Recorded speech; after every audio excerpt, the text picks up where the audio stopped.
네, 이 차별시정제도인데요. 원래 3부에서 가장 마지막 편이 차별시정이었는데, 이게 이제 노동위원회 부분에 좀 포함되어 있었잖아요. 그래서 국내의 차별시정제도를 좀 먼저 살펴보기로 하겠습니다. 네, 차별시정제도는 이 사용자가 비정규직 노동자들을 임금이나 노동 조건에 있어서 합리적인 이유 없이 불리하게 처우하는 것을 금지하기 위한 제도인데요. 대상이 되는 노동자들은 기간제 노동자, 그 다음에 단시간 노동자, 그리고 파견 노동자로 좀 한정되어 있고요.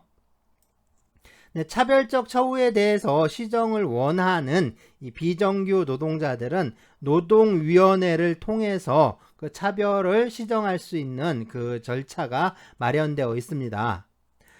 그런데 이러한 비정규 노동자에 대한 차별 금지 제도는 비정규 노동자의 노동 조건을 정규직 노동자와 동일하게 대우해야 한다라는 원칙이 아니라, 네, 합리적인 이유 없이 불리하게 처우하지 말라라는 것을 말하는데요. 그렇기 때문에 합리적인 이유가 있는 경우에는 비정규 노동자에 대한 차등 대우가 허용된다라고 할 수가 있습니다. 네, 기간제법과 이 파견법에 몇 가지 정의 규정이 있는데요. 이 법조문들 꼭 읽어봐야 합니다. 특히 이제 기간제법 제2조 제3호의 차별적 처우에 관한 내용, 이건 꼭 읽어봐야겠죠. 중요한 내용입니다. 그래서 임금, 이제 정기 상여금, 명절 상여금 등 이제 정기적으로 지급되는 상여금, 그 다음에 경영 성과에 따른 상여금, 그 밖에 노동조건과 복리후생에 관한 사항, 네, 이런 사항에 있어서 합리적인 이유 없이 불리하게 처우하는 거, 이것을 차별적 처우라고 하고 있죠. 파견법 제2조 제7호도 똑같이 규정하고 있죠. 기간제 노동자, 그 다음에 단시간 노동자, 그리고 파견 노동자와 같은 이 비정규 노동자가 사용자로부터 차별적 처우를 받은 경우에는 노동위원회에 차별적 처우의 시정을 신청할 수가 있는데요. 차별적 처우가 있은 날로부터 6개월 이내에 신청해야 합니다. 만약 차별적 처우가 계속되는 경우에는 그 종료일로부터 6개월 이내에 신청할 수가 있습니다. 네, 시정을 신청할 때는 이 차별적 처우의 내용을 좀 구체적으로 명시해야 하겠죠. 노동위원회에 차별시정 신청서가 접수가 되면 차별시정 공익위원 3명으로 차별시정위원회가 구성이 되고요. 차별시정위원회에서 이 담당 조사관이 신청 내용에 대해 조사를 하게 되는데요. 조사는 서면조사나 또는 출석조사, 현지조사와 같은 그런 방법을 통해서 이루어지게 됩니다. 네, 조사가 끝나면 신청인인 노동자와 그리고 이제 피신청인이죠, 이제 사용자, 그리고 이제 증인하고 참고인들, 이런 사람들까지 전부 이제 관련 당사자들인데, 이 관련 당사자들이 모두 참석하는 그 신문 회의가 개최되고요. 여기에서 이제 사실관계를 확인을 하고 또 시정명령을 할 것인지 말 것인지 이제 그 여부를 또 결정하게 됩니다. 네, 이제 조사와 신문하는 과정에서 이제 노동자가 차별적 처우의 내용을 좀 구체적으로 주장을 해야 하고요. 이거에 대해서 이제 사용자가 자기가 차별을 하지 않았다라든가 또는 이제 차별에 대한 합리적인 이유가 있었다라는 사실을 증명해야 합니다. 그러니까 이제 증명 책임이 사용자에게 있다라고 할 수가 있죠. 자, 차별 시정 절차 진행을 이렇게 이제 도표로 정리되어 있는 건데요. 차별시정 신청을 하게 되면 차별시정위원회를 구성을 해서 사실관계를 조사하고 또 신문회의와 판정회의를 개최해서 네, 이렇게 판정을 하게 됩니다. 판정은 차별시정 신청이 이유 있다라고 판단하는 경우에는 시정명령을 내리게 되고요. 차별시정 신청이 이유 없는 경우에는 기각결정, 그리고 이제 신청 기간이 이제 지난 후에 차별시정 신청이 이루어지는 것처럼 신청 요건을 갖추지 못한 경우에는 각하 결정을 하게 됩니다. 네, 판정에 대해서 불복하는 경우에는 중앙노동위원회에 재심 신청을 할 수 있고요. 중노위 판정에 불복하는 경우에는 행정소송을 제기할 수가 있습니다. 네, 불복 절차에 관한 내용은 노동위원회의 심판의 경우와 거의 같죠. 그래서 뭐 심판이나 차별시정이나 모두 노동위원회에서 진행되는 사안이니까 뭐 그럴 수밖에 없겠죠. 차별시정위원회에서 하는 판정이나 시정명령 기각결정은요, 모두 이제 서면으로 해야 하는데요. 그 이유를 구체적으로 좀 명시해야 하고요. 관계 당사자 각에게 이제 각각 교부해야 합니다. 또 시정명령을 발할 때는 시정명령의 내용이나 또 이행 기간을 좀 구체적으로 기재하도록 하고 있습니다. 네, 또 이제 판정을 통한 해결보다 또 당사자 간의 자율적 대화를 통한 해결을 원하는 경우에는 이 노동위원회에서 조정이나 중재를 요청할 수도 있는데요. 조정이나 중재를 희망하는 경우에는 이 차별적 처우 시정 신청을 한 날로부터 14일 이내에 신청서를 제출해야 하고요. 당사자의 신청이 없더라도 이 노동위원회에서 직권으로 조정 절차를 개시할 수도 있습니다. 중재 절차는 당사자 쌍방이 요청한 경우에만 진행되는데요. 당사자들은 의견이 다르더라도 차별시정위원회에서 중재 결정을 내리면 이에 따라야 하고요. 이 중재의 효력은 재판상 화해와 동일합니다. 조정이 성립된 경우도 마찬가지인데요. 조정안에 대해서 당사자들이 받아들이지 않으면 조사와 신문 과정을 거쳐서 시정명령을 할 것인지 그 여부를 결정하게 됩니다.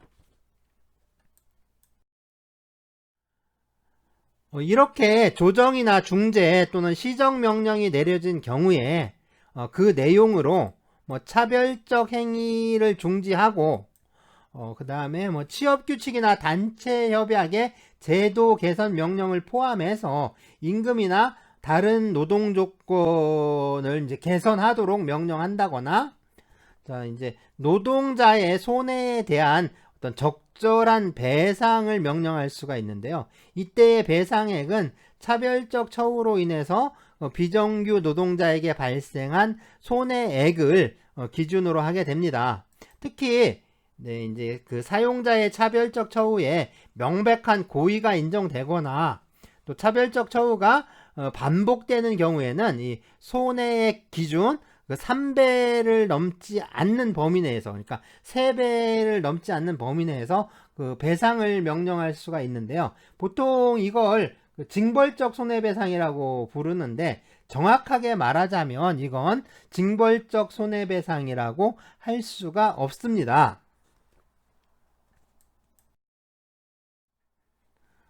요즘 이 징벌적 손해배상 제도가 좀 사회적 이슈가 되고 있는 것 같은데요. 이 징벌적 손해배상 제도는 이 영미법 국가의 어떤, 특히 이제 미국이죠. 미국의 이 퍼니티브 데미지즈를 말합니다. 그러니까 우리가 생각하는 징벌적 손해배상 제도는 사실 이제 미국식 손해배상 제도의 어떤 그 전형적인 모습이라고 할 수가 있는데요. 자, 우리나라에서도 이 징벌적 손해배상 제도를 도입하자라는 논의가 계속되고 있는데요. 그런데 우리나라에서 도입하자는 이 징벌적 손해배상 제도를 보면 그렇죠? 피해자가 입은 손해의 뭐 3배라든가 뭐 5배, 많으면 뭐 10배까지 이렇게 배상시키자 하는 건데요. 하지만 이런 제도는 그 징벌적 손해배상 제도라고 할 수가 없어요. 그러니까 차별시정 제도에서 그 발생한 어떤 그 손해의 3배 이내의 범위 내에서 손해배상을 할 수 있도록 하고 있잖아요. 이건 그 징벌적 손해배상, 그러니까 이 퍼니티브 데미지가 아니라 이거는 그러니까 3배니까 트리플 데미지라고 해요. 트리플 데미지, 그러니까 3배 배상인 거죠. 3배 배상. 이것처럼 실제로 발생한 손해에 그 몇 배를 배상시키는 손해배상 제도를 이게 멀티플 데미지라고 하고요. 보통 이제 배액배상 또는 배수배상이라고 부르는데요. 이 배액배상은 그 징벌적 손해배상과는 다른 그 전혀 이제 성질을 달리하는 다른 손해배상 제도라고 할 수가 있습니다. 그러니까 이건 퍼니티브 데미지가 아니에요. 그러니까 징벌적 손해배상과 다른 제도입니다. 네, actual damages라고 하는데요. 이거 실손해배상을 의미합니다. 그러니까 피해자가 실제로 입은 손해를 말하는데요. 이 actual damages는 그러니까 일반적으로 우리가 손해배상을 받을 때 그 받는 그 손해배상 제도, 그러니까 우리 지금 우리나라의 지금의 손해배상 제도가 바로 이 actual damages예요. 근데 이제 이게 그렇죠. 이게 그러니까 이 이제 액츄얼 데미지의 두 배를 배상하게 되면 이제 더블 데미지죠. 그러니까 2배 배상. 그다음에 3배를 배상하면 트리플 데미지죠. 아니면 트래블 데미지죠. 이렇게 해요. 그러니까 3배 배상, 3배 배상 이렇게 이제 배상을 하는 건데요. 이렇게 이제 액츄얼 데미지의 몇 배를, 그러니까 3배든 4배든 뭐 몇 배를 배상시키는 손해배상 제도를 모두 이 멀티플 데미지라고 하는 거죠.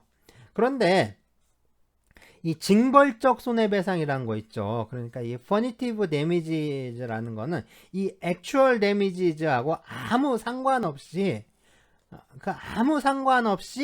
그 배상액 수가 정해져요. 그러니까 이제 이 액츄얼 데미지하고 상관없이 그 배상액 수를 정하는 게 퍼니티브 데미지고요.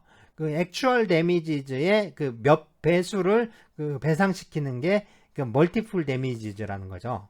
그렇다면은 그 실제로 발생한 손해의 3배를 배상하는 건 퍼니티브 데미지일까요? 아니면 멀티플 데미지라고 해야 될까요? 그렇죠. 여기 이제 그런 문제가 있는 겁니다. 또 다른 차이가 있는데요. 이 멀티플 데미지는요, 이 뭐냐면 액츄얼 데미지를 포함하고 있어요. 근데 이제 퍼니티브 데미지는 이 액츄얼 데미지는 이제 별개로 따로 배상을 하는 거예요. 그러니까 가해자는 이 액츄얼 데미지를 배상을 하고 거기에 덧붙여서 이 퍼니티브 데미지까지 이제 배상해야 하는 거죠. 하지만 이제 멀티플 데미지 같은 경우에는 이 액츄얼 데미지를 포함하고 있으니까 이 멀티플 데미지의 배상 액수가 지급되면 이제 손해배상 문제가 그냥 끝나는 거예요. 그러니까 차이점이 진짜 분명하게 드러나잖아요. 그렇죠? 근데 이제 무엇보다 이 차이가 뭐냐면 이 퍼니티브 데미지는 제한 규정이 없어요. 그러니까 몇 배 뭐 이런 제한 규정이 없어요. 어디까지 하든 그거는 그 맘이에요. 그 만인데 이게 배심 재판을 통해서 배심이 결정하는 구조로 되어 있습니다. 그러니까 배심이 그 배상 액수를 정해버리는 거예요. 그리고 그 기준도 없어요. 그냥 정하고 싶은 대로 정하는 겁니다. 그러니까 이제 천문학적 숫자의 배상액이 이제 나오는 거죠. 그런데 뭐냐면요, 이게 멀티플 데미지는 이게 이제 반드시 이게 성문법적인 근거가 있어야 돼요. 성문법적인 근거에 따라서 이제 그 판단을 하는데 배상액수를 그러니까 매기는데 이건 배심이 아니라 그냥 판사들이 결정하게 됩니다. 이것도 이제 중요한 차이라고 할 수가 있는 거죠. 자, 자세한 내용은 뭐 이제 다음 주쯤에 어떤 그 수업할 것 같은데 다음 주 수업 내용에서 좀 확인해 보기로 하고요. 네, 이제 시정 명령이나 기각 결정이 내리면 네, 이거에 대해서 이제 또 불복할 수가 있는데요. 지방노동위원회의 시정 명령이나 또는 기각 결정에 대해서 불복할 때는 그 시정 명령서나 기각 결정서를 송달받은 날로부터 10일 이내에, 그러니까 열흘 이내에 중앙노동위원회에 재심을 신청할 수가 있습니다. 그리고 이제 중앙노동위원회의 재심 결정에 대해서 불복할 때는 재심 결정서를 송달받은 날로부터 15일 이내에 행정소송을 제기할 수가 있고요. 자, 물론 이 11일과 15일의 기간 내에 재심을 신청하지 않거나 또는 행정소송을 제기하지 않으면 그렇죠. 시정명령이나 기각결정 또는 재심결정은 확정되겠죠. 그래서 이 확정이란 건 이 뭐죠? 이제 권리관계라든가 이런 것에 대해서 더 이상 다툴 수 없는 상태가 되는 것이다라고 말을 했었죠. 네, 그리고 여기서 있었던 이 10일 이내에 재심 신청하고 15일 이내에 행정소송을 제기해야 한다 할 때 이 10일과 15일의 기간은 네, 뭐라고 했죠? 요 기간은 제척 기간이라고 한다고 했었죠. 요거 제척 기간이라고 합니다. 그래서 이제 권리를 행사할 수 있는 기간. 그러니까 이제 재심을 신청할 수 있고 행정소송을 제기할 수 있는 그 이제 기간이죠. 이제 소송을 제기할 수 있는 기간. 그래서 제척 기간이라고 하고요. 요 기간 계산할 때는 그 송달 받은 날이라고 했으니까 송달 받은 그날은 빼고 네, 시정명령서나 기각결정서 또는 재심결정서를 송달받은 날이라고 했으니까 그 송달받은 날, 그날은 빼고 그 다음 날로부터 10일 또는 15일을 또 계산하게 됩니다. 중요해요. 요거 제척기간이라는 거, 그 다음에 그 송달받은 날로부터라고 했을 때 그 송달받은 날은 빼고 그 다음 날부터 이제 10일, 15일 이렇게 계산한다는 거 요거 중요합니다. 꼭 기억해 두세요. 네, 시정 명령이 확정되면 네, 노동부 장관이 사용자에게 시정 명령의 이행 사항을 좀 제출하라 라고 요구할 수가 있고요. 또 시정명령을 신청한 노동자는 이 사용자가 확정된 확정된 시정명령을 이행하지 않을 때 이때 이런 경우에는 이 노동부 장관에게 또 신고할 수가 있습니다. 노동자가 노동위원회에 차별적 처우를 신청하는 방법 말고도요. 이 노동부 장관이 사용자에게 차별적 처우의 시정을 요구할 수도 있는데요. 이때 사용자가 시정 요구에 응하지 않으면 네, 차별적 처우의 내용을 좀 구체적으로 명시를 해서 노동위원회에 통보를 하고요. 그리고 이제 그 사용자하고 노동자에게 또 그 사실을 통지해야 합니다. 그러면 네, 이제 노동위원회에서 지체 없이 이 차별적 처우가 있었는지 여부를 심리하는데요. 이때 절차는 차별적 처우의 신청이 있는 경우와 같이 이제 그런 경우처럼 똑같이 이제 동일하게 진행이 됩니다. 그래서 차별적 처우가 있다라고 판단을 하게 되면 시정 명령을 발하게 되는 거죠. 네, 그리고 차별적 처우의 시정명령이 확정이 돼서 사용자가 이 시정명령을 이행할 의무를 부담하게 됐는데요. 그런데 이제 이 시정명령의 효력이 미치는 노동자 이외에 다른 그 비정규 노동자에게도 차별적 처우가 계속되는 경우도 있을 수가 있겠죠. 자, 이런 경우에는 그렇죠. 이제 또다시 차별적 처우를 받는 노동자가 또 노동위원회 시정을 신청해서 또 똑같은 절차가 또 진행되는 거, 이런 것들은 좀 번거로운 일이죠. 자, 이런 경우에 그래서 이런 경우를 위해서 이 확정된 시정 명령의 효력을 확대시키는 규정을 두고 있는데요. 그래서 노동부 장관이 사용자의 사업이라든가 사업장을 조사해서 그러한 차별적 처우가 있다라고 판단되면 그러한 이 차별적 처우에 대해서 시정을 요구할 수 있도록 하고 있습니다. 역시 이제 사용자가 시정에 응하지 않는 경우에는 역시 이제 그 앞에서 잠깐 본 것처럼 노동위원회에 이제 통보를 하고요. 그럼 노동위원회에서는 똑같은 이제 절차가 진행되게 이제 되는 거죠.